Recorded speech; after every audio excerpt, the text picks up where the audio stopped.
आवाज की दुनिया के दोस्तों, स्वागत है आपका YouTube channel the account master में। Today I am here to deliver a lecture on the subject Human Resource Management for the student of HAMCOM, and the topic of today's lecture is selection. In the previous lecture we have studied about the recruitment, and now in this lecture we will study about the selection. चलिए फिर lecture start करते हैं। Introduction.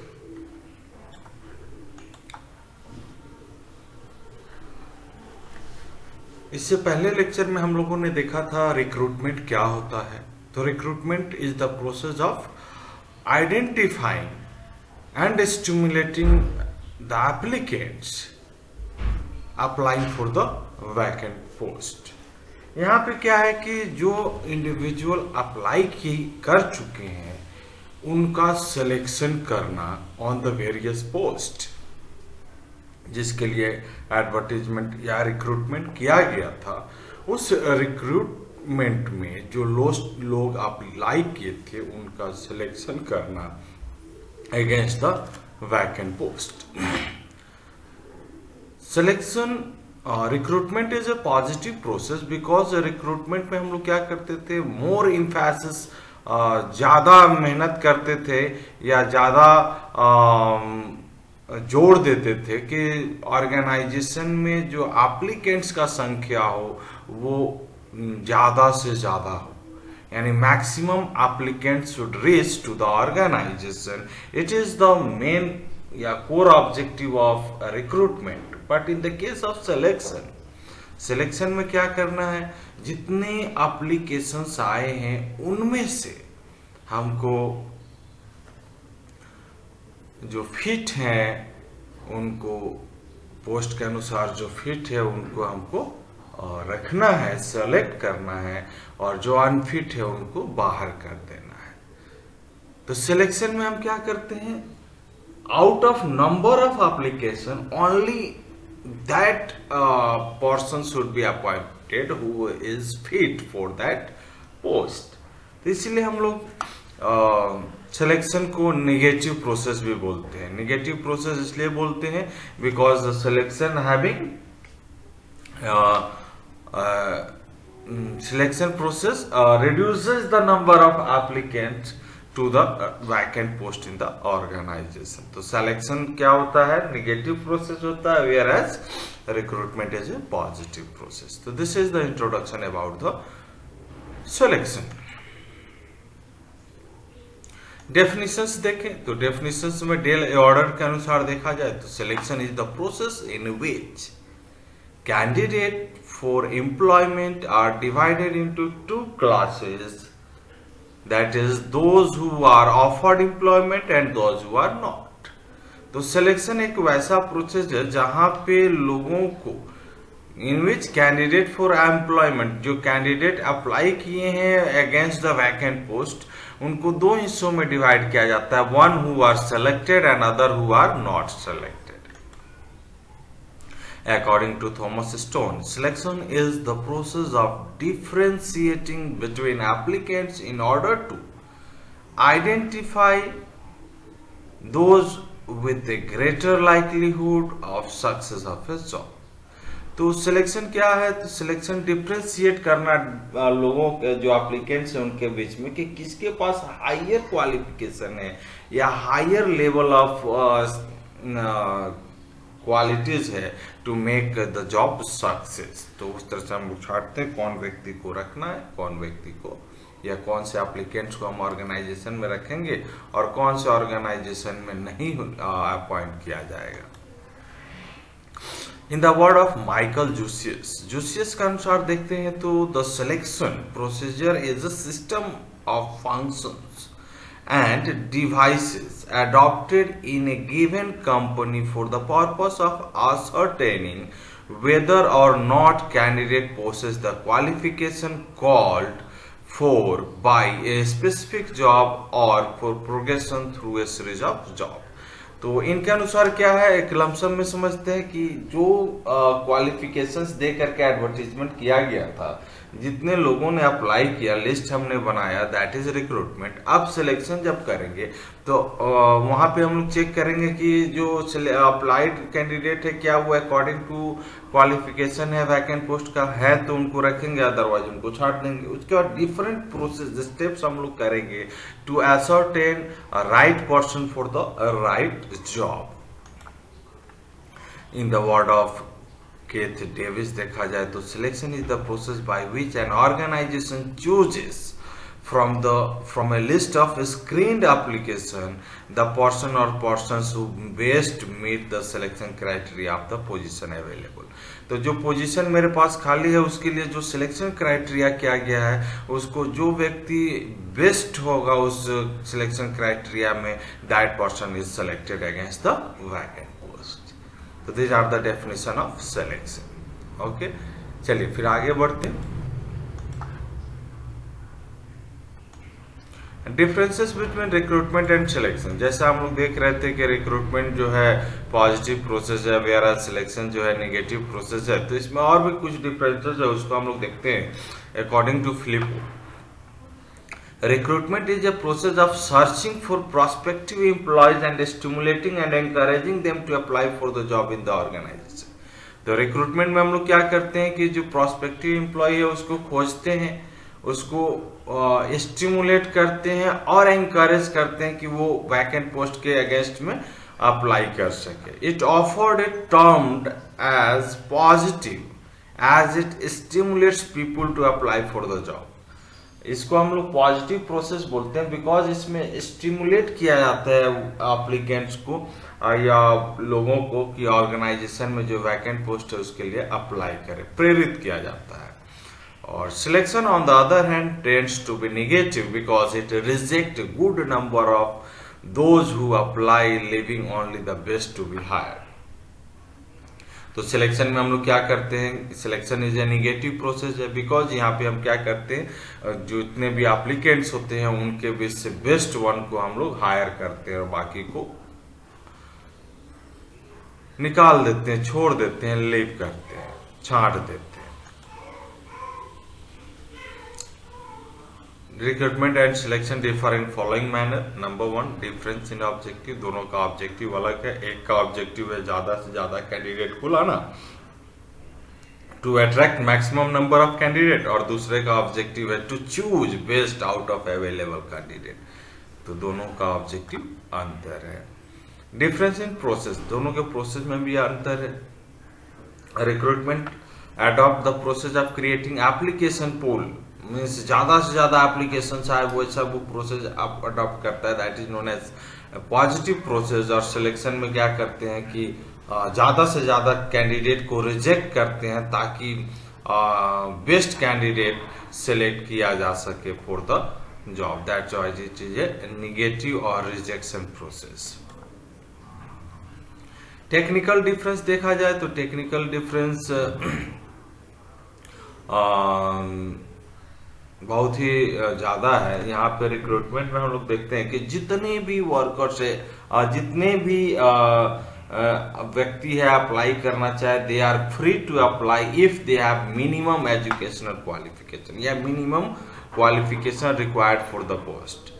But in the case of selection highly specialised techniques are required. तो यहाँ पे जो technical difference है वो डिफरेंसेस पता चल रहा है। यहाँ पे रिक्रूटमेंट में हमको क्या चाहिए कि सिंपली कितना पोस्ट खाली है, क्या क्वालिफिकेशन है, ऐड दे देना है, लिस्ट बना देना है। लेकिन जब सिलेक्शन करते हैं तो वहाँ पे टेक्निकल नॉलेज की जरूरत ज्यादा होती है बिकॉज वहाँ पे इंटरव्यू लेना होता है, वहाँ पे सिलेक्शन टेस्ट कंडक्ट कराने होते हैं, बहुत तरह का एक्सपर्टाइज वर्क करना होता है। दैट्स वाई टेक्निकल डिफरेंस जो है रिक्रूटमेंट में कम होता है, मीन टेक्निक रिक्वायर्ड कम होता है और सिलेक्शन में टेक्निक्स हाईली रिक्वायर्ड होते हैं।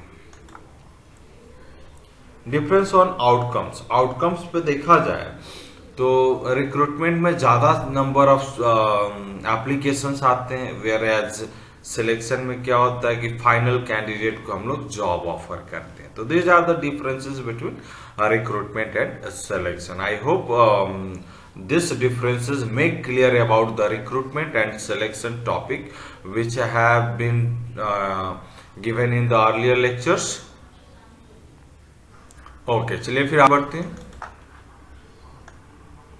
Selection procedure. Selection procedure means under the process of selection there are different steps which are to be followed at the time of completion of selection. As we know that selection is a long process and it starts with preliminary interview of the application and end with the contract of employment. तो जैसा कि हम लोग जानते हैं कि selection जो है वो शुरू होता है प्रिलिमिनरी इंटरव्यू से, या डिपेंड करता है, अलग अलग ऑर्गेनाइजेशन अलग अलग मेथड अपनाते हैं, और खत्म होता है with contract of employment. Job offer किए, जॉब एक्सेप्ट हुआ, कॉन्ट्रैक्ट बना, at that time selection process completed. Following are the series of step. Selection process में हम लोग देखते हैं सबसे पहले एप्लीकेशन पूल। एप्लीकेशन पूल जो रिक्रूटमेंट के द्वारा बनाया गया था उसको सिलेक्शन का बेस मानते हैं, और उसी के आधार पे हम क्या करते हैं, सिलेक्शन टेक्निक्स का इस्तेमाल करते हैं। दूसरा preliminary screening and interview. Application को स्क्रीन आउट करते हैं, उसके बाद सबको इंटरव्यू के लिए बुलाते हैं, या आप ब्लैंक लिस्ट या शॉर्ट टेस्ट के लिए, जैसा भी डिपेंड करता है जॉब का नेचर क्या है उसके आधार पे हम लोग करते हैं। दूसरा एप्लीकेशन ब्लैंक और एप्लीकेशन फॉर्म। एक ब्लैंक एप्लीकेशन देते हैं या एप्लीकेशन फॉर्म देते हैं जिसको जो वर्कर्स हैं, जो लिस्ट बना गया है, दे आर प्रोस्पेक्टिव एप्लीकेंट्स, उनको फिर से एक एप्लीकेशन भराते हैं और जिसके आधार पर उनको इंटरव्यू के लिए कॉल किया जाता है। बायोग्राफिकल, इस ब्लैंक एप्लीकेशन में हम क्या चेक करते हैं, तो इस ब्लैंक एप्लीकेशन में नॉर्मली जो जनरल इंफॉर्मेशन लिया जाता है वो है बायोग्राफिकल डाटा।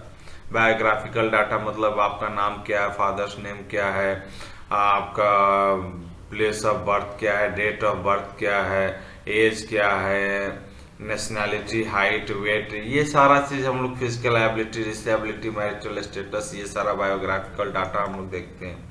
दूसरा हम लोग एजुकेशनल अटेनमेंट देखते हैं। एजुकेशनल डाटा आपका क्या है, matric, inter, graduation, PG, extra कोई टेक्निकल, वोकेशनल, प्रोफेशनल कोर्सेज किए हैं तो उसका इंफॉर्मेशन। वर्क एक्सपीरियंस अगर है तो उसके बारे में भी यहाँ पे ब्लैंक फॉर्म में भरा जाता है। सैलरी और बेनिफिट, अभी क्या मिल रहा है और अभी क्या आप मेरे से करते हैं, और भी अदर आइटम्स जो होते हैं जैसे प्रीवियस एम्प्लॉयर का नाम, रेफरेंसेस, तो ये सारा चीज हम लोग ब्लैंक एप्लीकेशन फॉर्म में एप्लीकेंट से भराते हैं ताकि उनके बारे में कंप्लीट जानकारी मिल सके। Next, selection test. इतना सारा के बाद हम क्या करते हैं, सिलेक्शन टेस्ट करते हैं। Depend upon the number of applicants and depend upon the types of job. Selection test जो होता है वो वेरी करता है डिफरेंट ऑर्गेनाइजेशन में। सिलेक्शन टेस्ट में हम लोग पता करते हैं कि जो प्रोस्पेक्टिव कैंडिडेट, जो एप्लीकेंट है, उनके पास एप्टीट्यूड, इंटरेस्ट, पर्सनालिटी कैसा है, जिसके आधार पे हम उनका एप्लीकेशन फॉर्म के आधार पे उनको एक्सेप्ट या रिजेक्ट करें, तो that is the selection test. Type of test. Test में अगर हम लोग देखेंगे तो डिफरेंट टाइप्स होता है। एप्टीट्यूड टेस्ट, एप्टीट्यूड मतलब जहाँ पे कैपेसिटी और टैलेंट की चेक करनी होती है, then that is aptitude test. या These tests are usually taken for the post of clerical and trade position. Personality test. Personality test जैसा कि हम लोग जानते हैं, personality affect job performance. Job performance के लिए पर्सनालिटी का होना जरूरी है।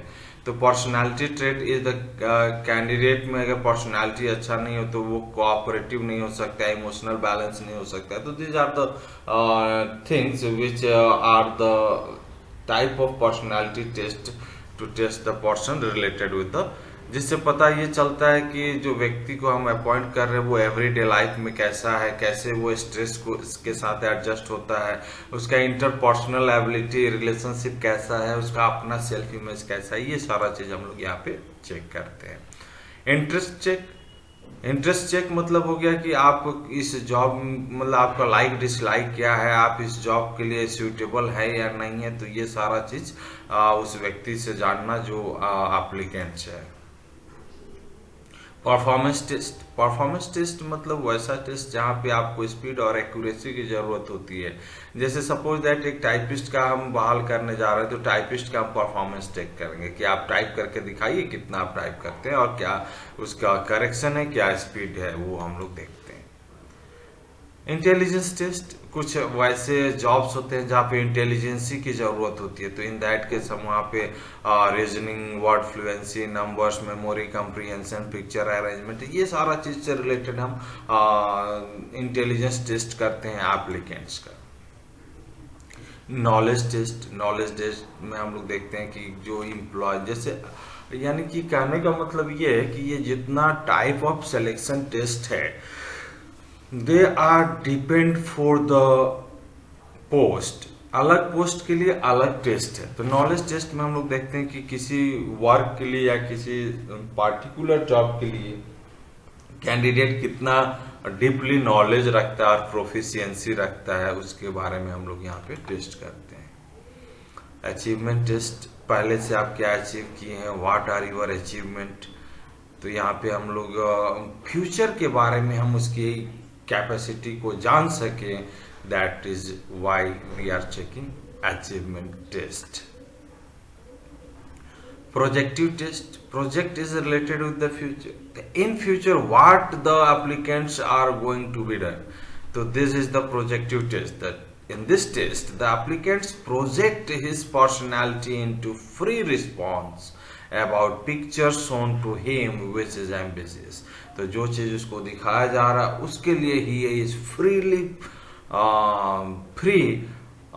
give freely response related with the personality of his project. तो ये टाइप ऑफ टेस्ट। उसके बाद टेस्ट पास करते हैं, उसके बाद इंटरव्यू होता है। इंटरव्यू में क्या होता है कि फेस टू फेस कम्युनिकेशन होता है, on the basis of oral होता है। यहाँ पे इंटरव्यूअर और इंटरव्यू दो पर्सन होते हैं। जो व्यक्ति सिलेक्शन टेस्ट पास करके आया दैट इज इंटरव्यूवी, मतलब applicant is known as interviewee, and the जो व्यक्ति एम्प्लॉयर है दैट इज इंटरव्यूअर। एम्प्लॉयर में hire specialised person for the interview process. तो it is a two way communication, two way exchange of the information. यहाँ पे face to face communication किया जाता है। उसके बाद इंटरव्यू कंप्लीट होने के बाद हम लोग बैकग्राउंड इन्वेस्टिगेशन करते हैं। बैकग्राउंड के लिए हम लोग रेफरेंसेस जो देखते हैं वो देखते हैं, और जहाँ पे वो पहले से काम करके आया मीन्स हम देखते हैं कि is this person is reliable for the organisation और not, is his potential is reliable for the organisation और नॉट। तो हम उसके परफॉर्मेंस, उसके कॉन्टैक्ट, उसके जॉब रिलेटेड पर्सनल रेफरेंसेस जो है उसको वेरीफाई करते हैं। साथ ही साथ हम उसके एजुकेशनल क्वालिफिकेशन को भी वेरीफाई करते हैं, जिससे हम पता कर सके कि is this person is a right person और नॉट। उसके बाद फिजिकल एग्जामिनेशन करते हैं in the case if it is required physical fitness test. तो अगर वैसा जॉब जहाँ पे फिजिकल फिटनेस टेस्ट हो तो कैंडिडेट को हम लोग फिजिकल फिटनेस टेस्ट करते हैं। एंड फिजिकल फिटनेस टेस्ट में हम लोग कंपनी का जो फिजिशियन या मेडिकल ऑफिसर होता है वो चेक करता है और वो अप्रूव करता है कि is this person is right और not. Approved by appropriate approval by appropriate authority. On the basis of above state, suitable candidates are recommended for selection by the selection committee of personnel department. Though such a committee or personnel department may have authority to select the candidate finally, often it have staff authority to recommend the candidate for the selection to the appropriate authority. Organization may designate the various authority for the approval of final selection of the candidate of different categories of candidate. Thus, for top level manager, board or directors have approving authority. For lower level, even functional head concern may be approving authority. तो कहने का मतलब ये है कि इतना सारा exam या इतना सारा टेस्ट पास करने के बाद who will approve the appropriate authority? Means आपका सिलेक्शन हो गया तो who will give the approval of your selection. तो डिपेंड करता है ऑर्गेनाइजेशन में कि किस पोस्ट के लिए अपॉइंटमेंट हो रहा है। अगर टॉप लेवल मैनेजमेंट का पोस्ट के लिए अपॉइंटमेंट हो रहा है then it is approval by the board of director. Lower level या मिडिल लेवल का हो रहा है तो फंक्शनल मैनेजर या सुपीरियर जो होगा that having the right to give approval for the selection of that candidate. तो डिपेंड करेगा ऑर्गेनाइजेशन में कि who is responsible for the selection या who gives approval for the selection. तो अप्रूवल अथॉरिटी कौन होगा, जो सही हो वो अप्रूव करेगा and the job gets final. Okay, चलिए आगे चलते। नाइन्थ है final employment decision. After a candidate is finally selected, the Human Resource Department recommend his name for employment. The management or board of the company offer employment in the form of an appointment letter mentioning the post, rank, salary, grade, date by which candidate should join and other terms and conditions of the employment. Some form may a contract of service on judicial paper. Usually an appointment is made on probation in the beginning. The probation period may range from 3 months to 2 years. When the work and conduct of the employee is found satisfactory, he may be confirmed. The personnel department prepare a waiting list and inform the candidate. In case the person does not join after being selected, the company call next person on the waiting list. तो कहने का मतलब ये है कि जब आप सारे टेस्ट पास कर जाते हैं, आपको अप्रूवल मिल जाता है, यानी कि जो यहाँ पे सिलेक्शन एचआर डिपार्टमेंट होता है वो एक सिलेक्शन लिस्ट बनाता है और जो अप्रूवल अथॉरिटी है उसको भेज देता है। अप्रूवल अथॉरिटी क्या करता है, एक अपॉइंटमेंट लेटर बनाता है जिसमें आपका रैंक, पोस्ट क्या है, रैंक क्या है, सैलरी क्या होगा, कब तक आपको ड्यूटी ज्वाइन कर लेना और भी अदर टर्म्स एंड कंडीशंस है, तो वो सारा मेंशन करके एक अपॉइंटमेंट लेटर बनाता है और उसको कैंडिडेट को एक्सेप्ट करना होता है और ज्वाइनिंग लेटर देना होता है। कुछ फर्म्स जुडिशियल पेपर में कॉन्ट्रैक्ट बनाते हैं। ऐसा इसलिए किया जाता है कि शुरू में जो वर्कर्स होते हैं उनको प्रोबेशन पीरियड में रखा जाता है 3 months to 2 years, 3 महीने से 2 साल तक आप प्रोबेशन पीरियड में रहते हैं और उसके बाद आपका जॉब सेटिस्फैक्ट्री लगता है ऑर्गेनाइजेशन को तो आपको कंफर्म कर दिया जाता है। जो एचआर डिपार्टमेंट होता है वो जो सिलेक्शन लिस्ट बनाता है उसमें वेटिंग लिस्ट भी देता है। If any person not join that post then the person next in the waiting list are called for the join to be in the organisation. तो जो नेक्स्ट होते हैं वेटिंग लिस्ट में उनको कॉल किया जाता है कंपनी के द्वारा कि आप ज्वाइन कर सकते हैं। और लास्ट स्टेप देखा जाए then it is evaluation. The selection process, if properly performed, will ensure availability of competent and committed person. A period audit conducted by people who work independently of the HR department will evaluate the effectiveness of the selection process. The auditor will do a thorough and intensive analysis and evaluate the employment program. तो यहाँ पे हम लोग selection process 9th stage में complete हो जाता है। 10th में हम क्या करते हैं, जो सिलेक्शन प्रोसेस में एक्सपेंसेस हुआ, टाइम लगा, right person should be selected on right post, तो इसके रिगार्डिंग जितने भी इंफॉर्मेशन है they should be evaluated so that in the next time of selection such things, if deviations find out, such things may be corrected in the next employment program. तो employment program को हम लोग evaluate करते हैं। Okay, तो this is this lecture. Okay, this lecture is related with the selection procedure of recruitment. Right person should be placed on right job. This principles को हम लोग अप्लाई करके सिलेक्शन प्रोसीजर स्टार्ट करते हैं। I hope this video highly beneficial to the student of MCom and MBA students. Thanking you, be happy and make someone happy. Have a great day. Thank you.